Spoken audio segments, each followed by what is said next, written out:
मेरा नाम सामंत है सर। कहाँ के रहने वाले हैं? मैं निवासी इसको कहूँ जी। आज आप एसपी कार्यालय पहुंचे हैं, क्या वजह है?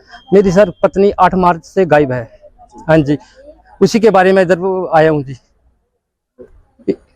8 मार्च से आपकी बीवी गायब है, आपके द्वारा कोई कंप्लेन करवाई गई थी? हाँ जी, मैंने 9 तारीख को कंप्लेंट की थी जी।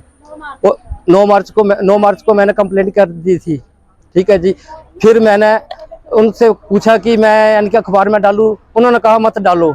फेसबुक पे डालूं, बोले नहीं मत डालो। फिर मैंने फेसबुक पे डाली, अखबार में भी डाली, फिर भी मेरे को कुछ पता नहीं चला। जो लड़के अखबार में जो लड़के पकड़े गए थे ना सर, जो लड़के पकड़े गए थे उन्हीं में से एक लड़के ने उसकी रिकॉर्डिंग की थी और तब उस सपना देवी का पता चला। ठीक है जी। 14 अप्रैल को, तो 16 अप्रैल को हम सुबह वहां पहुंचे अमृतसर। हमें वहां थाने में बुलाया गया। थाने से लेकर उनके घर गए, हमें उनके घर नहीं पहुंचाया गया। हमें वहीं गाड़ी पे खड़े रहने को कहा। हम 2 घंटे वहीं खड़े रहे सर, और फिर हमें थाने में लेके गए। हमसे कोई बात नहीं हो पाई।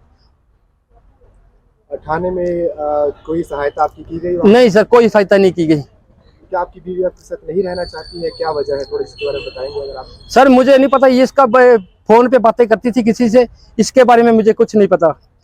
हाँ जी। तो आपकी मांग क्या है आज आप यहाँ पर? मेरी मांग ये है कि मेरी पत्नी यहाँ पहुँचनी चाहिए और बच्चों को इनकी माँ मिलनी चाहिए, और जो यानी कि लेके गया वो भी यहाँ पहुँचनी चाहिए कि वो कैसे लेके गया उसको। हाँ जी। और क्या कहना चाहेंगे आप? मुझे बस यही कहना है कि मेरे बच्चों को मेरी माँ चाहिए, और पुलिस प्रशासन से ये निवेदन है कि मेरी पत्नी को जल्द से जल्द यहाँ पहुँचाया जाए। और आपके द्वारा बताया गया कि किसी दस्तावेज पर आपके सिग्नेचर? हाँ जी। लेकिन उसके बारे में थोड़ा बताइए सर। उसमें बताया गया था कि वो अमृतसर में किसी बूढ़ी की सेवा कर रही थी। ठीक है सर। लेकिन मेरे को नहीं पता था कि बाद में उन्होंने उस पर लिखा था कि वो धर्मशाला थाने में पहुंचने पर दीपक राणा सुपुत्र श्री अमरचंद राणा निवासी कृष्ण नगर अमृतसर, यह नहीं बताया था कि वो उसके साथ रहना चाहती है। ये साइन मेरे से धोखे से हुए, और ना मेरे को ये लिखने को कहा था, और इन्होंने खुद लिखा और साइन करवा लिए मेरे से धोखे से। आपको पढ़ने नहीं दिया जब आपसे? सर मैं नहीं जी। किसने करवाया आपसे ये साइन? ये विजय सर ने करवाया है, साइन है जी। तो आपका कहना है कि जो विजय जी है वो आपकी सहायता नहीं कर रहे, लेकिन दूसरे की सहायता कर रहे? उन्होंने हमसे नहीं पूछा सर कुछ भी। विजय सर ने सिर्फ सपना जी बोल रहे थे, सपना जो बोल रही थी कि सर आप मुझे लेके आए हैं उधर से और आप भी मुझे वहां पहुंचाएंगे। तो सर मैंने इतना खर्चा क्यों किया? जब मैंने इतना खर्चा किया, मेरे बच्चे रो रहे हैं, मैं खर्चा करूंगा सर। 8,000 मेरा खर्चा हुआ। मैंने खाना पीना सब कुछ, गाड़ी का खर्चा सब कुछ मैंने दिया। तो पुलिस प्रशासन क्या करा?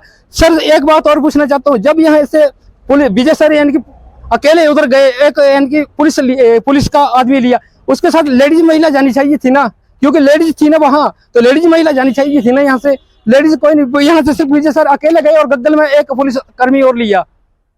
तो इसके बारे में भी मुझे पूछना है कि हमारे साथ लेडीज जानी चाहिए थी ना, हमें उनके घर भी पहुंचना चाहिए था। वो हमें नहीं पहुंचने दिया, सिर्फ वहां थाने में और सीधे यहाँ थाने में पहुंचाया गया। बाकी रास्ते में मेरी कोई बात नहीं करने दी उससे। मैंने मैं फोटो खींचने वाला था तो मेरा फोन भी छीन लिया उन्होंने, विजय सर ने। हाँ जी। तो मुझे यही प्रार्थना आपसे कि मुझे मेरी पत्नी और मेरे बच्चों को माँ चाहिए सर। हाँ जी।